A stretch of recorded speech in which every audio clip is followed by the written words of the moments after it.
ان في انواع عطريه، معلومه هضيفها ليك، ان في انواع الثبات بتاعها بتبقى مشهوره بالثبات، الخصائص بتاعتها الثبات العالي. انواع تانية بتبقى مشهوره بعمليه الفوحان بتاعها بيبقى عالي، فيها احماض عطور اصلا صفتها بتبقى عطور فريش، فيها تفاح، فيها مثلا حمضيات، فيها ليمون، فيها يوسفي، فيها رمان، فراولة، اناناس. انواع ديت بتبقى متصفة بعملية الفوحان. مهم جدا تكون وانت بتختار اي عطر تختاره بشكل صحيح.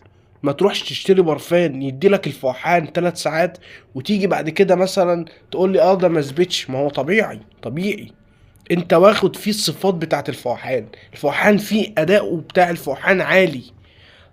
في برضو حاجة تانية، لما واحد يجي يشتري منك العود طبيعته بيبقى ثابت، نسبة الفوحان بتاعته ممكن توصل ساعة، ساعة ونص، أكتر من كده مش هتلاقي، لأن هو بطبيعة الراتنجات أو النوتة العطرية المتكون منها أي عود، خصوصا أعواد معينة زي مثلا العود المضاوي والكلام ده، أو عود أمير العود، أو العود الكمبودي مثلا، أو مسك الكعب، أو الحاجات دي حاجات المعيار فيها ان هي تديلك ثبات على الهدوم قوي، والفوحان بتاعها مش بالدرجه اللي انت تشوفها قويه.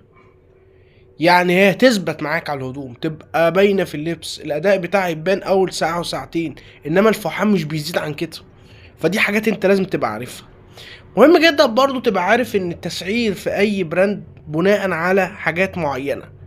اولا انا لما بعمل ازازه 50 مللي تمنها 200 جنيه، في عميل يقول لك ايه ده السعر قليل قوي على الاماكن الغاليه. ممكن البراند دوت عايز يتوسع ويبني لنفسه انتشار عن طريق انه يقدم لك سعر معقول. انا مش محتاج اضحك عليك، او محتاج ان انا، وده اللي احنا بنعمله من سياستنا في دايموند فريجرانس بفضل الله سبحانه وتعالى، ان انا عايز اوصل لك المنتج اللي انت بتجيبه بسعر غالي، بسعر مناسب ومعقول. وانت بتجيبه ما تبقاش متضايق، انا عايز اجيب حاجه غاليه، لا، انا عايزك تجيب حاجه تمنها يبقى مناسب ليك ولظروفك برضو.